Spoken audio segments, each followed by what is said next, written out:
আমাদের চরিত্রটা হলো এরকম, আপনি নিজেও করবেন না, অন্য কেউ করতে দেবেন না। এটা আমাদের মানসিকতা। কিন্তু মানসিকতা কি হচ্ছে? আপনি ক্ষতি করছেন কার? গোটা মুসলিম জাতির। নিজের তো করছেনই, গোটা মুসলিম জাতির ক্ষতি করছেন। আপনার একটা প্রতিষ্ঠান যদি লিভার ব্রাদার্সের মধ্যে তৈরি হয়ে যেত, অথবা একটা অ্যাপলের জন্য, অথবা একটা IBM এর জন্য মতো যদি একটা প্রতিষ্ঠান তৈরি হতো, তাহলে গোটা পৃথিবীর মুসলমানরা কি অর্থনৈতিকভাবে তারা শক্তিশালী হয়ে যেত, অর্থনৈতিকভাবে তারা শক্তিশালী হয়ে যেত। কিন্তু আমরা তো সেটা করতে দিই না। আমরা দেখেন ওদের পণ্য কিনবো, কিন্তু মুসলমানদের পণ্য কিনবো না। আপনি গেলেই দেখেন এটা কি ইউরোপিয়ান পণ্য কিনা, তাইলে আপনার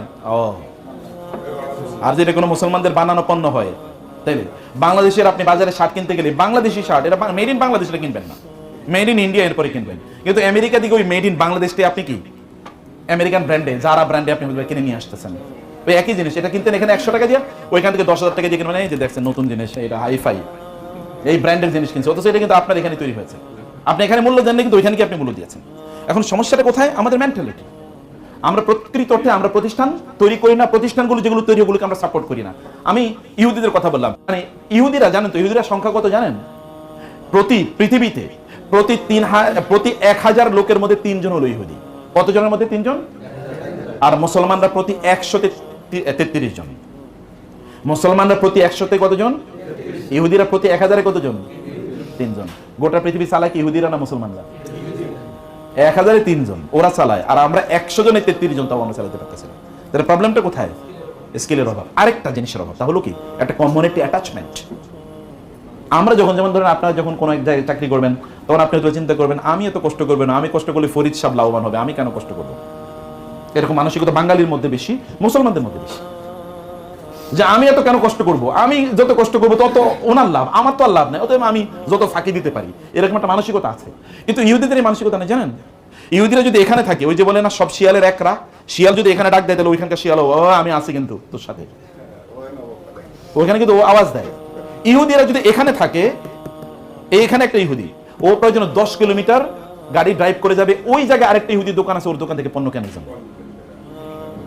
এবং এখানকার ইহুদি সে চিন্তা করবে আমার টাকা ইনভেস্টমেন্ট করা দরকার, কার সাথে টাকা ইনভেস্টমেন্ট করবো, আরেকটা ইহুদি কোথায় আছে খুঁজে বের করে। আর আমরা মুসলমানরা আমরা কি করি বলেন? হ্যাঁ, আমরা তখন ওনার কিভাবে, উনি মুসলমান, ওনার কিভাবে ক্ষতি হবে, উনি কিভাবে ডাউন হবে, উনি উঠে যাচ্ছে, এটা হচ্ছে বানরের জাতির মতো। বানরের অবস্থা, আপনার একটা গল্প বানরের বলি।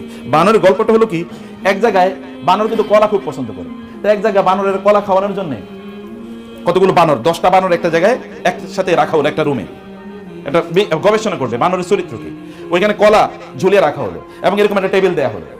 তো 10টা বানরই বসে আছে, সবাই কলার দিকে তাকাচ্ছে, কেউ কলা খেতে যাচ্ছে না। একটা বানর চিন্তা করলো, গিয়ে সবাই বসে আছে, কলা খাবেন, এটা কেমন কথা হলো? এই বানর টেবিলের উপর লাফ দিয়েছে, লাফ দিয়ে যখন কলা ধরতে যাবে, তখন বাকি 9 বানর ওরে জাপড়ে ধরে পাটা এনে ধরছে।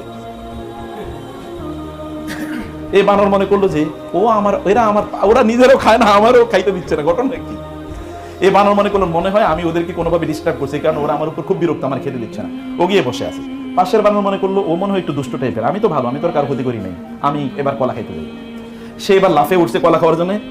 এখন ওই যে বাকি যে 8টা আছে, ওই 8টা আর যেটা কিছুক্ষণ আগে চিন্তা করলো আমারে কেন ধরলো, আমি তো কিছু বুঝি নাই, ও সহ বাকি 9টা আবার এটাই না ধরছে, তুই কলা খাইতে পারবি না। এবং এভাবে সবটাই 10টাই কি করেছে, কলা খাওয়ার জন্য গেছে, 10টারই বাকি 9টা টাই না ধরছে, তুই কলা খাইতে পারবি না।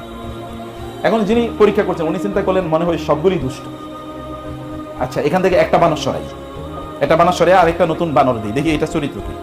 এখন নতুন বানর এখানে আইসা দেখার পরে কি কলা এখানে, কিন্তু এরা সব বসে আছে, কেউ কলা খায় না, ঘটনা কি? নতুন এই সবার দিকে একটু তাকিয়ে, তারপরে সে লাভ দিছে কলা খাওয়ার জন্য। যখন সে কলা খেতে গেছে, তখন ওই বাকি 9টা ওরে টাইনা নামিয়ে দিচ্ছে, কলা খেতে পারবে না। এই চিন্তা করলো ঘটনা কি, আমি তো কিছুই বুঝি না আসলে কি, এরা খাচ্ছে মানে খেতেও দিচ্ছে না। এরপরে উনি একটা একটা করে বাকি 9টাই বানর পরিবর্তন করলো। ওই নতুন যখন আসে, ও তখন কলা খেতে যায়, ওই বাকিরা ওরে কলা খাইতেই দেয় না, সব কলা ওইখানে ইনটেক্ট, কিন্তু একটা বানর খেতে পারে না।